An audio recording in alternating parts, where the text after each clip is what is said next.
आखिर महाभारत के योद्धाओं की उम्र क्या थी? तो दोस्तों, महाभारत के हर एक प्रमुख किरदार के बारे में हम बहुत से जानकारियां आप सबको दे चुके हैं, लेकिन अब हम आपको महाभारत के हर एक महान योद्धाओं की उम्र का सटीक अंदाजा लगा सके। तो दोस्तों, अगर अभी तक आपने हमारे चैनल को सब्सक्राइब नहीं किया है तो अवश्य कर ले। तो चलिए दोस्तों, अब करते हैं ज्ञान की बात। इसके लिए हमें मुख्य तौर पर दो मुख्य पात्रों का ध्यान रखना होगा, जिसमें एक भीष्म पितामह है और दूसरे में स्वयं भगवान श्री कृष्ण। सबसे पहले जानते हैं भीष्म पितामह की उम्र। हिंदू धर्म शास्त्रों और पुराणों में वर्णित है। राजा शांतनु की पहली पत्नी का 8वां पुत्र हुआ, जिसका नाम देवव्रत रखा गया और देवव्रत ही आगे चलकर भीष्म पितामह बने। जब देवव्रत की उम्र विवाह लायक हुई, तब उनके पिता ने युवा सत्यवती से विवाह किया था। हम मान लेते हैं कि उस समय देवव्रत की उम्र 22 वर्ष रही होगी। मतलब शांतनु के दूसरे विवाह के समय भीष्म पितामह महज 22 साल के थे। इसके बाद शांतनु के सत्यवती से 2 पुत्र हुए,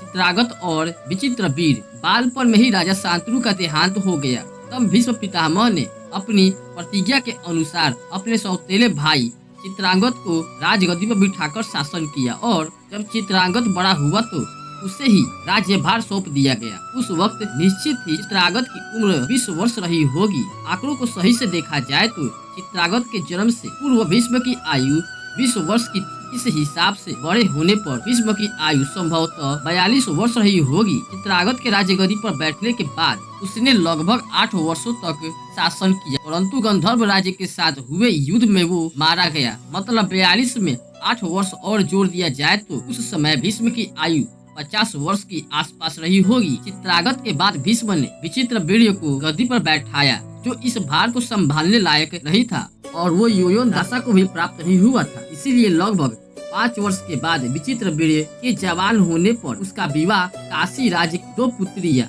अंबिका और अंबालिका से हुआ। अर्थात चित्रांगत की 28 वर्ष में मृत्यु के 5 वर्ष बाद ही विचित्रवीर्य ने राजगद्दी का भार संभाला। अर्थात उस समय भीष्म पितामह की आयु 55 वर्ष रही होगी और विवाह होने के पश्चात विचित्रवीर्य 7 वर्ष क्षय रोग से बीमार हो गए और 8 वर्ष के अंदर स्वर्ग सिधार गया। इस हिसाब से भीष्म पितामह की आयु उस वक्त 63 वर्ष रही होगी। अब जब भीष्म पितामह ने अपने दोनों सौतेले भाइयों को चित्रांगत और विचित्रवीर्य को खो दिया, तब भीष्म इस दुविधा में घिर गए कि वो राज्य किसको सौंपेंगे। तब सत्यवती ने अपने वंश को बचाए रखने के लिए भीष्म को अंबिका और अंबालिका के साथ योग का पुत्र प्राप्त करने के लिए कहा, लेकिन भीष्म ने तो आजीवन ब्रह्मचार्य का प्रतिज्ञा ले ली थी। बहुत मनाने पर भी भीष्म नहीं माने। तब वेद व्यास जी ने अंबिका और अंबालिका को एक दासी के साथ योग करके धृतराष्ट्र और पांडु साथ ही विदुर को जन्म दिया। इनके जन्म के समय भीष्म पितामह की आयु 65 वर्ष हो चुकी थी।